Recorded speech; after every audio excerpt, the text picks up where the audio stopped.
안녕하세요, 임용환입니다. 연산군 편 1편을 하고 좀 여러가지 일이 많아서 2편이 늦었습니다.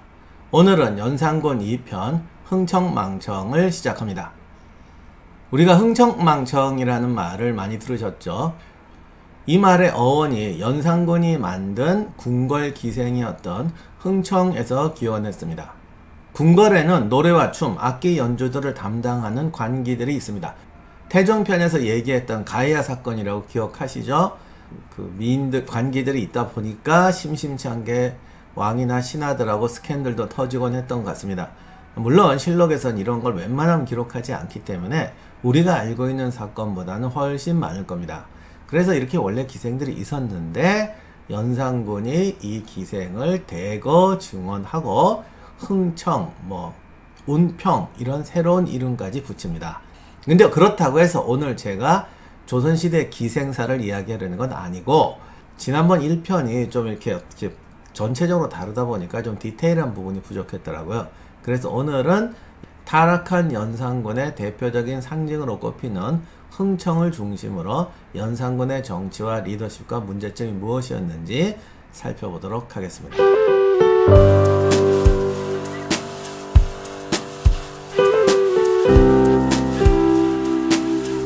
연산군 10년 1504년 3월에 갑자사화가 시작됩니다. 5년 전에 있었던 무오사바는 훈구 세력에게 대드는 신진 세력을 대상으로 했지만 갑자사화는 양측을 가리지 않습니다. 그런데 아무래도 패비 윤씨에 대한 복수다 보니 신진들이 그때 뭘 했겠어요? 숙청의 중심은 훈구 세력이나 기성 관료층이 됩니다. 갑자사화의 표면적인 명분은 패비 윤씨의 죽음에 대한 복수였죠. 그래서 그 패비 윤씨를 모함했다고 알려진 엄기인과 정귀인을 궁궐마당에서 때려 죽이고, 정귀인의 아들이었던 이봉과 이항은 유배를 보냈다가 나중에 사약을 내립니다. 엄기인의 자식들은 왜 가만뒀냐? 엄기인은 안타까운 게 아니라 다행히 아들이 없었습니다. 어머니에 대한 복수가 목적이 아니었다고 할 수는 없지만 대대적인 숙청을 통해서 연산군이 자신의 독재 권력을 강화한다는 의도도 분명히 있었습니다. 어느 것이 메인이고 어느 것이 부수적인 거냐? 이거야 연산군을 인터뷰하기 전에 알 수가 없죠. 당연히 그 역사학자 입장에서는 정치적 숙청이 메인이 아니냐? 이렇게 말할 수도 있는데, 실제 복수라는 것도 시행을 했고, 부분적이지만, 그리고 이게 제가 왜 연산군 인터뷰해야 된다고 말하면, 연산군 입장에서는 그러니까 사람이 아무리 독재자고 어쩌고저쩌고 해도 자기 행동을 하는 데는 다 나름의 합리화가 있어요. 그래서 인간은 자기 자신에게 속고 자기 스스로 행동을 합리화한다고 하잖아요. 그래서 연산군 개인으로는 나는 어머님의 억울한 죽음을 복수한다. 그러고 하다 보니까 권력이 필요했고 하다 보니까 결국 내가 이렇게 됐다. 이렇게 말할 수도 있다는 거죠. 물론 그렇다고 해도 역사적 관점에서 보면은 역시 이 숙청의 본래 목적은 왕의 독재 권력의 강화였죠. 그것은 사실 명확한 증거가 있습니다. 왜냐하면 그게 바로 이 흥청의 포인트인데, 흥청이라는 어떤 기생 집단, 사실 그전에 있었던 것 같지만 하여간 이런 게 등장하는 게 갑자사화가 벌어진 지 겨우 2달 후인 5월입니다. 그러니까 연산군은 숙청을 시작하면서 동시에 나 그동안 많이 참았어. 나 왕이야. 나 이제 왕답게 살 거야. 왕다운 모습을 보일 거야 라는 행동을 하기 시작해요. 그때 앞에 등장했던 게 흥청입니다. 물론 이것만 한 것은 아니지만은 이해 12월이 되면 벌써 대대적인 궁전 기생 증언 사업을 시작합니다. 이거는 절대 그냥 일어난 게 아니죠. 연산군은 사실 굉장히 영악한 사람이에요. 그래서 5년 동안 주도 면밀하게 갑자사화를 준비했습니다. 그리고 피해 숙청을 하는 동시에 자기가 준비했던 왕이란 이런 것이다. 봤느냐? 이런 모습을 퍼뜨리기 시작하는 거죠. 여기서 한마디 하고 지나가자면, 이 독재 권력을 강화한다, 또는 무서운 독재자, 또는 유능한 독재자라고 할 때는 크게 두 종류가 있습니다. 그러니까 당시의 정치 구조를 잘 알아가지고 사람들을 쥐잡듯이 잡기도 하고 약점을 노리고 다루면서 권력 위에 군림하는 이런 사람이 무서운 사람이죠. 이런 독재자가 있는가 하면 굉장히 감성적인 독재자가 있어요. 그냥 나는 왕이다. 왕이니까 이렇게 해야지. 연산군의 일생의 목표가 왕을 능멸하는 관습을 없애겠다. 이 나라는 하여간 왕을 우습게 보는 게 아주 습관이 되고 뿌리가 되고 문화가 됐어. 내가 이거 뽑아버릴 거야. 이렇게 하면서 시작하는 게 연산군의 독재인데, 이게 단순히 어떤 뭔가를 위한 명분이 아니고 정말 그렇게 하는 것 같더라고요. 정말 치밀하고 무서운 독재자는 뿌리를 건드리거든요. 낡은 집을 헐었으면 새 집을 짓는데, 새 집의 설계나 구조나 이런 걸 알아가지고 완전히 새로운 건물을 짓는 거죠. 근데 연산군 같은 경우는 낡은 집을 짓고 똑같은 집을 져요. 그런데 막 깨끗하지. 인테리어 새로 해. 봐, 멋있지, 화사하지. 이렇게 말하면서 자기의 권력이 신장됐다고 생각하는 거죠. 이것의 대표적인 사례가 바로 흥청이고, 여기서 연산군의 비극이 시작됩니다. 좌우간 연산군 일기를 보면은 갑자사화가 벌어졌던 1504년 12월에 흥청, 운평이라는 이제 이름을 새로 정하고 이 등급을 나눴다고 합니다. 조선 전기부터 궁중에서 이제 뭐 제사가 있거나 잔치가 있을 때 노래도 하고 춤도 추고 공연도 하고 악기도 다루는 이런 관기들이 있었습니다. 그걸 이제 당시 용어로는 여악, 여자악이라고 해서 여악이라고 불렀는데, 연산군은 하여간 이렇게 마음에 안 들었던 거예요. 그래서 증언, 대폭 증언을 하고 이름도 바꿔서 흥청과 운평이라고 합니다. 그리고 이제 악단들, 연주하는 악사들을 악공이라고 불렀는데, 이것도 광이라고 이름을 바꿉니다. 그래서 연산군 일기에 보면 12월에 흥청을 만들었다고 되어 있는데, 사실 흥청이라는 용어는 그 전부터 있었어요. 그래서 아마도 이 12월의 기록은 연산군 이때 처음 만든 게 아니라 대대적으로 증언을 하면서 시스템화 했던 것을 말하는 것 같아요. 이때 이제 흥청은 300, 이게 상급이거든요. 그 아래급인 운평은 700명, 그리고 광인은 1000명을 만들어라, 이렇게 말을 했습니다. 나중에 뒤에 가면은 흥청이 500, 뭐 운평이 1000명 이렇게 되는데, 근데 여기서 문제가 연산군 일기에 있는 기록을 다 믿을 수가 있느냐.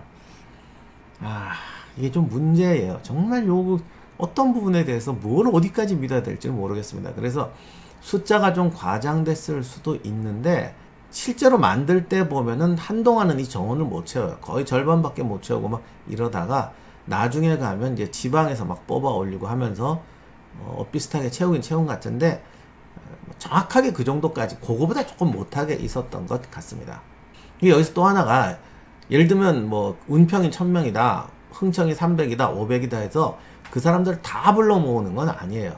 또 어떤 기록에 보면 뭐 다 불렀다 이런 말도 있는데, 아마 그거는 특별한 행사거나 좀 과장했을 것이고, 이때는 돈을 받고 공연을 하는 게 아니라 일종의 신분 역으로서 와서 봉사한다, 좀 그러네. 하여간 역을 하기는 거기 때문에 이게 대충 로테이션을 하죠. 뭐 1년에 30일 정도는 뭐 와야 된다거나, 뭐 1년에 20번 이상 행사에 참여한다거나 이런 식으로 해서 돌아가면서 합니다. 그래서 300명이라고 하지만 뭐 100명씩 들어왔던가 뭐 이런 식으로 정리가 되는 거고, 그리고 요 흥청 그룹 중에서 또 에이스 그룹이 있어요.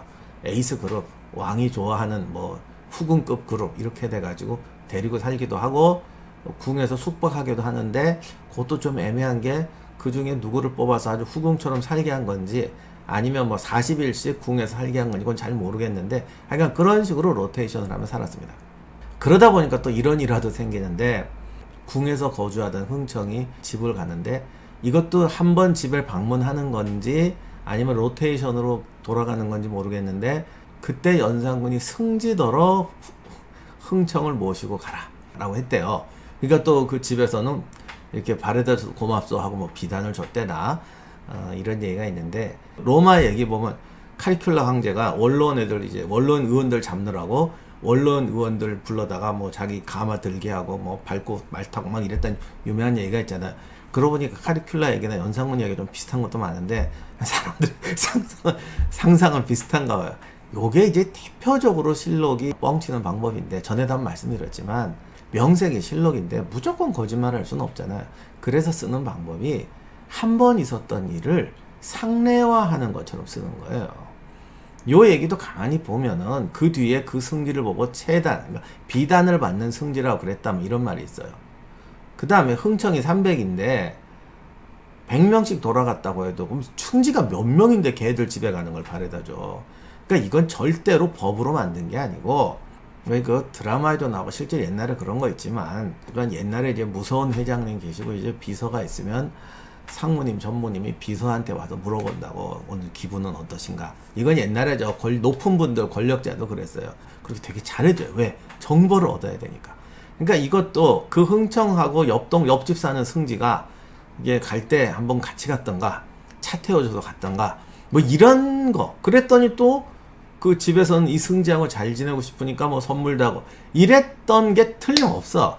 몇 명이 그랬을 수도 있고 한 몇 번 그랬을 수도 있고 누군가 한 명이 그랬을 수도 있는데, 이거는 절대적으로 누군가의 특정 사례를 보편 사례로 확대한 겁니다. 제가 오늘 조선시대 기생사가 목적이 아니라고는 말했지만 궁궐에 있던 여학에 대해 잠깐 설명을 드리면, 건국저부터 이제 가능하면 여학을 쓰면 안 된다고 이제 계속 뭐 이렇게 건의하고 상소하고 그래요. 그러니까 뭐 엄숙한 제사라든가 뭐 특히 논쟁이 됐던 게 중국 사신 왔을 때 여학을 쓰면 안 된다. 남자들이 가서 해라. 근데 왕들이 보니까 아니 중국 사신이 접대를 하면 파티를 하는데, 아니 이렇게 종묘 제사 지내고 할 때 또 뭐 그럴 수도 있다 치자. 이 엄숙한 제사에 뭐 이렇게 풍악을 올려라. 이건 좀 그렇잖아. 중국 사신이 왔어. 아 좀 그 걔들 보나마나 속셈이 뻔한데 이렇게 좀 파티도 하고 그래줘야 좋아하지 않겠냐 그러는데, 신하들이 가서 안 됩니다. 우리나라는 유학을 숭상하는 나라고 저 나라도 저 공자를 숭상하는 나라인데 우리가 이러는 거 얼마나 우습게 보겠습니까? 그러니까 아주 엄숙하게 뻣뻣하게 해야 됩니다. 뭐 이래가지고 계속 이게 말이 오고 가는데, 아무튼 16세기를 오다 보면은 이게 또 왕마다 좀 차이가 있죠. 성향이 다르니까. 그러나 어쨌든 이 16세기가 오는 동안에 그 여학을 사용하는 행사가 조금씩 줄기는 합니다. 그런데 다만 여기서 이제 오해하시면 안 되는 게, 그렇다고 해서 조선의 왕이나 관료가 파티도 하지 말고 뭐 이런 것도 하지 말고 공연도 보지 말고 도사처럼 책만 볼 거야, 물러가라, 이렇게 살았다는 건 절대 아니에요. 그러니까 사적인 파티는 한다고. 사적인 파티는 하는데 공식 행사에서 이러지 마라, 이런 뜻입니다. 훌륭한 왕이라면 여학을 줄이고 여학을 사용하는 것도 줄여야 하고, 그렇게 싸우며 줄여왔는데 이 연산 아저씨께서 대거 늘리는 것도 모자라서 뭐가 어때? 내가 좀 얘들 데리고 있는 거 어때? 이런 식으로 시작했다는 겁니다. 자, 그러면 조선의 이 관료들은 왜 이렇게 왕을 못 살게 구느냐? 그렇게 여성차별을 하느냐? 이게 이제 두 가지 원인이 있는데, 첫째는 돈을 절약해야 된다. 이 기생들하고 뭐 이런 거 하면 아무튼 뭐가 돈이 들잖아. 그러니까 제발 돈을 절약해서 국가 재정을 알뜰살뜰하게 써라, 이런 게 있고, 또 하나는 저도 같은 뜻이지만 재정을 절약하려면은 사치를 안 해야 된다. 그런데 왕이 사치를 하면 따라한다 이거예요. 근데 이것도 사실 일리가 아주 없는 말은 아니에요. 왜냐하면 세상에 다른 나라도 보면 어떤 유행 뭐 이런 풍속, 특히 이제 사치, 귀금속 이런 게 대체로 높은 사람이 하면 아래가 따라하고 아래가 따라하면 평민이 따라하고 이렇게 내려오는 게 유행의 법칙이거든요. 그러니까 왕비가 어느 날 뭐 진주 목걸이를 들었다. 오, 진주. 그러면 또 귀부인들이 너도 나도 진주를 해. 그러면 또 평민들 중에 돈 있는 사람이 일단 진주부터 하고 보는 거야. 그러니까 이제 조선의 관료들이 왕을 붙잡고 못 살게 구는 거야. 제발 이러지 마시고 옷도 이렇게까지만 입고 이렇게 파티도 요만큼만 하고 먹는 것도 요만큼만 하고, 당신이 뭔가를 하는 순간 이게 100배 1000배 터져 나갑니다. 이런 식으로 이제 말라붙드는 거죠. 근데 연산군은 이걸 어떻게 받아들이느냐? 이 자식들이 지들은 집에서 파티 다 하고 할 거 다 하면서 왜 나만 못 살게 구는 거야. 그리고 그 왕이 거지같이 살아야 돼? 맨날 책만 읽고 뭐 금욕하고 살아야 돼? 나 못해. 그리고 이 기생들도 그래. 파티 하는데 보니까 애들이 뭐 옷도 제대로 못 입어, 화장도 제대로 못 입어. 이게 뭐냐, 내가 거지왕이냐? 나 이런 거 못 참아. 이렇게 시작한 거죠. 연산군 입장에서는 단지 기생을 늘린 게 아니라 그야말로 집만 바꾸는 게 아니라 인테리어도 싹 바꾼다. 가구도 싹 바꾼다. 그래서 흥청, 운평의 기준도 바꾸고 복장도 바꾸고 자기가 직접 설계, 유니폼도 바꾸고, 봐라 내 좌우간 이제부터 난 니들 만들어. 내 집은 아름답고 밝고 화사하게 꾸밀 거야. 니들한테 지금 니들이 보지 못한 세상을 보여주겠어. 이렇게 하면서 시작하는 거죠. 연산군이 이렇게 흥청을 늘리는 것만 아니라 이제 대우도 막 해줍니다. 당연히 잘해주겠죠. 그래서 뭐 이것저것 막 해주고, 나중에 이제 흥청을 늘리려다 보니까 지방에 있는 관계들도 막 뽑아 올려요. 그러더니 갑자기 얘들이 부모님 생각하고 우니까 흥이 안 난다 이거야. 얘 갔더니 또 어린애들이 많잖아 그때. 그랬더니 이게 감히 궁궐에 사는데도 애가 우울해. 왜? 엄마 생각나요. 아니 이것들이 말이야 궁에 와서 니들이 지금 이 산골에 살다가 내가 궁에 데려다 놨으면 늘 기뻐하고 하하하 이러고 이래야 되는데 이게 뭐 우울해. 근데 이게 연산군이 그래도 조금 인간미 있는 게 폭군 연산이라고 이제부터 찡그리는 애는 뭐 맞는다 이랬을 것 같은데 그래도 약간 인간 있어가지고 그래 부모님들 다 서울로 데려와 이랬다는 거 아닙니까. 그래서 웃어 이렇게도 했는데 부모도 데려와요. 그리고 집 줘. 근데 또 여기서 이제 사건이 터지는데 기록에 의하면 흥청들이 와 나는 초집 손가락 나는 저거 손가락질만 하면 뺏어서 줬다 가 아니고 연산군을 씹는다고 쓴 일기에도 뭐라고 되어 있냐면 흥청인 초거 그러면 왕이 강제로 뺏는 게 아니라 강제로 사서 줬다. 참 말 희한하죠. 근데 여기서 문제가 뭐냐면 그러면 시가보다 비싸게 줬냐 싸게 줬냐.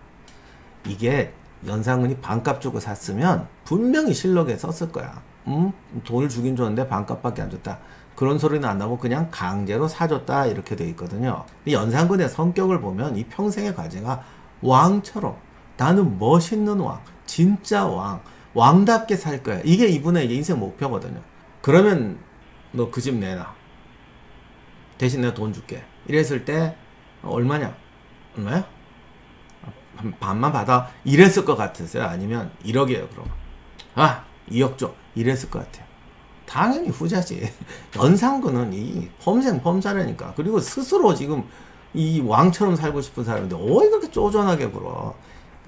연산군 일기에도 갑각 같다는 얘기 없는 거 보면 따블로 주고 나름 멋있게 그런 것도 해줬나? 이렇게 돈 주고 야 대신 너 원하는 집 어디야? 저거야? 그런 거까지 했으려나? 그러니까 하여간에 뭐 어땠는지 모르겠지만 넌 좋아하는 사람도 있고 싫어하는 사람도 있었겠죠. 아무튼 연산군 이렇게 폼 잡으면서 기생들한테 잘해주긴 했어요. 그러니까 이제 많은 관료들이 이제 연산군 쫓겨난 다음에 너 때문에 막 재정이 엉망이 되고 이런 얘기를 하는데 그러면 실제로 흥청의 비용이 얼마나 들어갔느냐?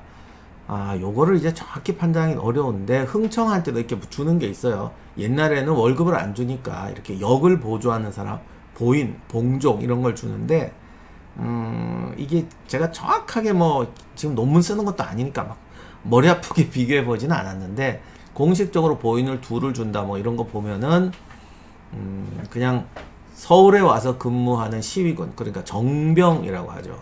그래도 괜찮은 군사 비스무리하게 저기 나갑니다. 물론 이 기생도 등급이 있고 또 후궁되고 그러면 이제 막 올라가는데 그냥 좀 높게 보면 조선전개 그 중에서도 좀 에이스급 무사제였던 갑사 그러니까 흥청 뭐 다 합해서 2,000, 2,500이라면 갑사 2,500명을 양성하는 비용 정도 추가로 더 들어가는 것 같아요. 근데 이렇게 말씀드리면 아니 아무리 그래도 나라가 정예병이라고 하더라도 한 2,000명, 3,000명 더 늘리는 걸 못해서 나라가 망한다 어쩐 이게 말이 되냐 이렇게 말씀할 수도 있는데 이 조선이란 나라에서 이게 사치금지 재정절약에 관한 건 진짜 눈물겹습니다. 그러니까 눈물겹다는 게 다른 의미가 아니라 이제 중국 황제는 뭐 말할 것도 없고 유럽 왕실들도 보면 왕들 정말 사치해요. 심지어는 뭐 파산하고 뭐 그 맨날 왕들 로마 때부터 황제나 특히 유럽 쪽 애들은 맨날 상인들한테 소송 걸려 빚대 먹었다고. 그래가지고 뭐 새로 즉위하면 왕들이 아버지 빚은 내 소관 아니다. 뭔 소리냐 이러고 소송하고 난리들이 나는데 그러니까 그 정도로 엄청나게 사치를 합니다. 그런데 그런 거 비하면 조선 왕들은 정말 눈물겹도록 절약을 요구를 받아요. 그래서 아마 그 사람들이 조선이란 나라는 왕이 뭐 야 파티도 안 한 뭐 이래야 된대 뭐 저기 뭐 오케스트라 공연도 안 한대 이러면 야 그거 왕을 왜 하냐 분명히 그랬을 것 같아요. 조선은 정말 왕들 보고 그것도 하지 말면서 절약하라고 하는 거예요. 훌륭하죠. 사치 안 하고 절약하는 거야 훌륭하죠.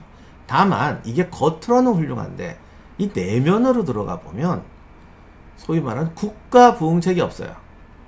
예를 들어 왕이 사치를 한다 이거야. 뭐 잘했다는 건 아니지만 왕이 사치를 하다 보니까 돈 없대. 그랬더니 왕이 야 그럼 돈 좀 벌자. 무역도 투자하자. 뭐 상업도 육성하자. 이렇게 해서 돈 돼. 이렇게 하면서 나가는데 우리나라는 그게 아니고 이게 농업이라는 건 물론 농업진흥청을 쓰긴 하지만 농업이라는 건 지금처럼 화학 비료가 나오기 전에는 이게 생산력이 팍팍 늘질 않습니다. 그러니까 우리 조선이 국부를 증대하는 방안은 쓸데없는 소비를 최대한 억제해서 국가 재정을 탄탄하게 된다 이거죠. 당신이 기생 한 명을 줄이면 군사 한 명이 늘어. 이런 식인 거예요. 연산군이 이런 거에 이제 반기를 든 거죠. 아, 왕이 좀 펑펑 쓰면서 어때? 치사한 놈들아. 내가 파티하는데 애들이 옷 좀 잘 입으면 어때? 요렇게 한 건 맞는 것 같아. 그런데 이제 그 다음. 그러면 재정이 느는데 그 재정을 충당할 방법을 뭘 했냐는 거예요. 여기서 1번 연산군이 돈 없어? 세금 더 걷어. 니들이 떼먹는 돈 토해내. 이렇게 했으면 더 나쁜 아이 되는 거죠. 그 다음 2번 돈 없어? 파이를 키우면 될 거 아니야. 산업정책 바꿔. 이랬다면 역사의 평가가 바뀌겠죠. 그러면 연산군은 1번, 2번 중에 어느 쪽일까? 뭔가 극적인 결론을 바란다면 당연히 2번이 좋겠죠. 그런데 그렇지는 않은 것 같아요. 왜냐하면 정말 연산군이 2번을 했으면 조선의 이 관료들은 농번 정책이잖아요. 그러니까 현대에 우리가 보면 뭐 산업진흥청, 무역, 이랬어? 훌륭하네 그랬지만 당시 입장에서 보면 이건 더 나쁜 거예요. 그러니까 연산군이 정말 이렇게 했으면 진짜 실록에다가 이거 욕바가지 어마어마하게 써놨을 거야. 그런데 그런 게 없는 거 보면은 1번인지도 모르겠어요. 그런데 1번이면 또 말이 안 되는 게 있어요. 그 비용을 어디서 충당해? 정말 그냥 세금 뜯어서 했을까? 여기와 관련돼서 묘한 기록들이 조금 남아 있습니다. 여기서 끊는 거는 정말 치사하고 여러분이 분노할 건 줄 알지만 제가 사실은 요거 원래 녹화를 했어요. 잘해서 한 편 다 했는데 약간 이게 기계 조치 잘못돼갖고 흔들렸더라고요. 그래서 솔직히 내가 지금 다시 하고 있는 거거든. 그래서 편집으로 자르는 게 아니고 오늘은 제가 정말 시간이 없고 힘들어 죽겠어요. 그래서 좀 있으면 우리 사모님이 오십니다. 그래서 제가 더 이상 할 수가 없어요. 요거는 다음 편에 이야기하도록 하겠습니다.